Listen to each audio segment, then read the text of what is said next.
Hello friends, आज हम बात करने जा रहे हैं hereditary pattern of hair fall in men के बारे में।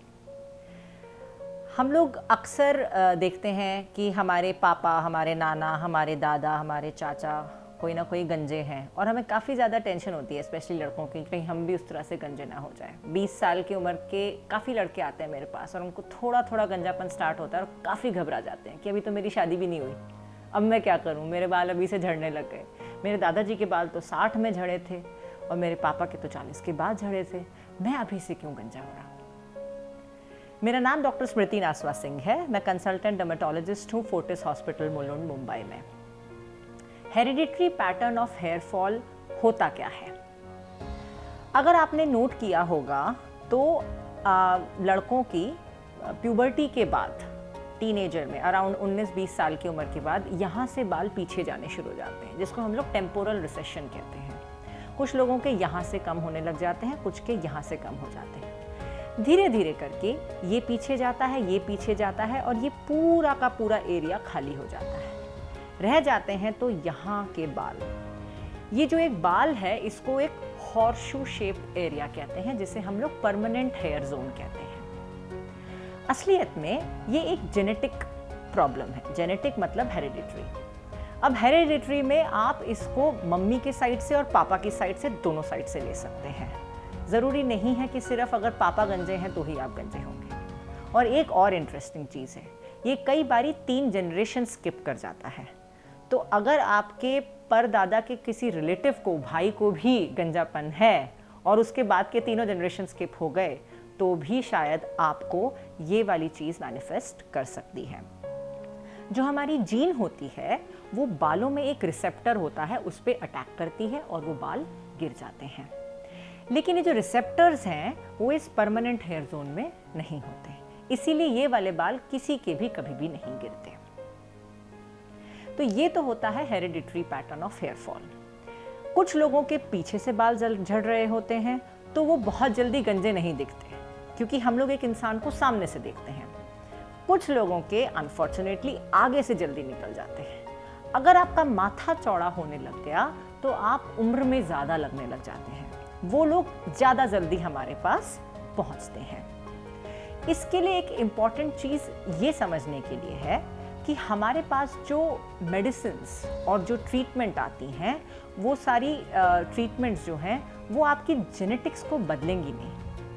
तो अगर आपकी जो जीन है वो आपके हेयर रूट पे अटैक कर रही है, तो मेरी दवाई उसके अगेंस्ट एक दीवार की तरह खड़ी है। जिस दिन आपने ये दीवार हटाई, आपकी जीन आपके रूट पे फिर से अटैक करेगी और आपके बाल फिर से झड़ जाएंगे।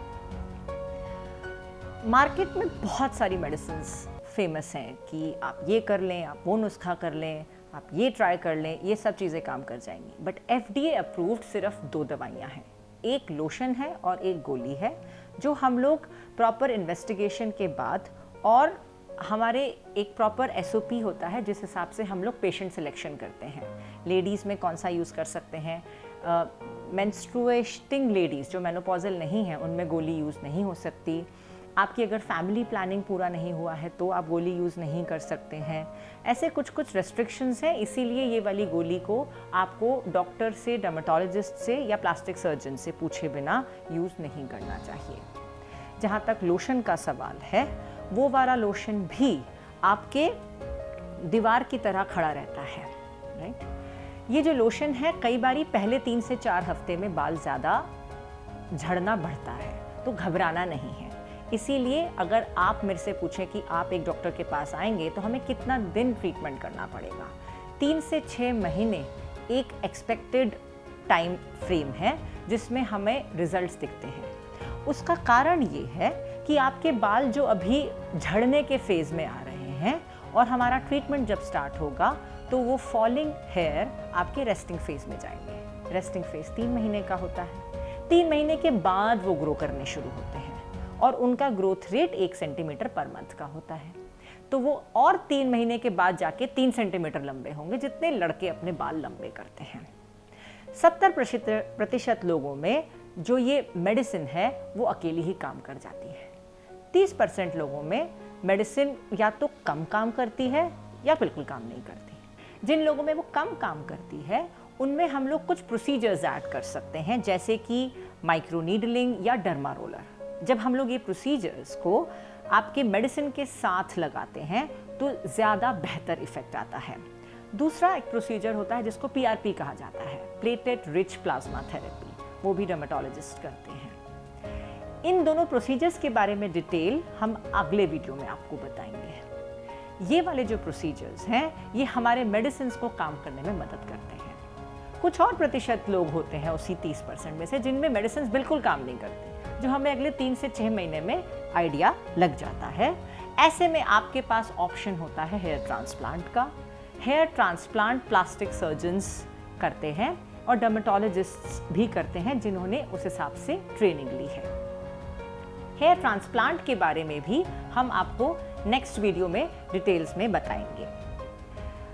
जब आप हमारे पास एज डर्मेटोलॉजिस्ट पहली बार आते हैं तो हम आपके कुछ इन्वेस्टिगेशंस करवाते हैं। इन्वेस्टिगेशंस में हम लोग आपके जेनेटिक्स फाइंड आउट नहीं कर रहे हैं, हम आपके न्यूट्रिशंस फाइंड आउट कर रहे हैं।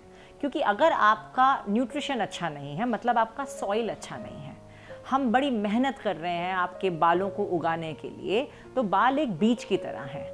अगर आपका स्कैल्प स्ट्रांग नहीं है, आपकी स्किन स्ट्रांग नहीं है, आपकी सॉइल स्ट्रांग नहीं है, तो आपका बाल स्ट्रांग नहीं आएगा। फिर वो simple grooming actions like shampoo और कॉम्बिंग से ही गिर जाएगा। तो अगर हम इसके साथ साथ आपका न्यूट्रिएंट डेफिशिएंसीज को कवर करते हैं, जो हम आपको सप्लीमेंट्स देके कवर करेंगे और आप खुद अपने लाइफस्टाइल से, अच्छी डाइट, अच्छी एक्सरसाइज से करेंगे, तो इससे फ़ायदा ये होगा कि जो नया बाल आएगा वो स्ट्रांग होगा। इसके अलावा आप घर में क्या कर सकते हैं, इसमें आपको अगर आप देखें तो मैंने आपको स्टार्टिंग में बोला कि लोग मेरे से बहुत सवाल पूछते हैं कि मेरे दादाजी के 60 साल में बाल झड़े थे, मेरे 20 साल में क्यों झड़े? तो उसका कारण है लाइफस्टाइल। जो दादाजी का ज़माना था उसमें पोल्यूशन कम था, खान पान बेहतर था, उसमें पेस्टिसाइड्स कम थे, क्योंकि पेस्टिसाइड्स हार्मोनल इम्बैलेंसेस बढ़ाते हैं, और आपका जो फूड होता था वो सीजनल और लोकल खाया जाता था। आप लोग जंक ईटिंग कम करते थे उस ज़माने में। इस वजह से तब बाल जो हार्मोनल फैक्टर है जिस वजह से वो झड़ रहे हैं वो देर से झड़ते थे। अगर आप अभी भी उसको डिले या रिवर्स करना चाहते हैं तो आपको 4 फैक्टर्स ऑफ लाइफस्टाइल का ध्यान देना है। सबसे पहला है डाइट, जिसमें आप रेनबो डाइट खाएंगे, which I tell all of my patients. 2 से 3 फल जो सीजनल और लोकल होने चाहिए, और 4 से 5 सब्जियां, प्रेफरेबली 50% रॉ। इसके साथ साथ junk eating, processed refined foods, मैदा, चीनी, बटर, ये सब कुछ ना यूज़ करें, वरना उसको चीटिंग की तरह महीने में एक बार रखें। तीसरा है एक्सरसाइज। बहुत सुनने में आता है कि शीर्षासन से, हेड स्टैंड से वहाँ पर आपके ब्लड सप्लाई बढ़ जाता है हेड एरिया में, और इससे आपके हेयर ग्रोथ बढ़ता है। एक्चुअली कोई भी प्रकार की एक्सरसाइज करने से ब्लड फ्लो इम्प्रूव होता है, ऑक्सीजनेशन इम्प्रूव होता है, और आपके स्कैल्प पे भी ऑक्सीजन बेहतर जाती है। तीसरा है sleep. Time of sleep is very important for a good hair growth, क्योंकि जो हमारी 10 से 4 की नींद है, मतलब मिडनाइट से 2 घंटा पहले सोने वाली नींद है, उससे आपका थायराइड लिंक्ड है। अगर आपका थायराइड अच्छा काम नहीं कर रहा है तो आपके बाल झड़ने से रोकना मुश्किल है। इसीलिए टाइम पे सोना is very important. And last is mental stress. जो भी इंसान स्ट्रेसफुल पीरियड्स से जूझ रहा है, चाहे प्रोफेशनल है चाहे पर्सनल है, उसके बाल जल्दी झड़ते हैं। तो ये सारी की सारे इंफॉर्मेशन है hereditary pattern of hair fall के बारे में। Thank you.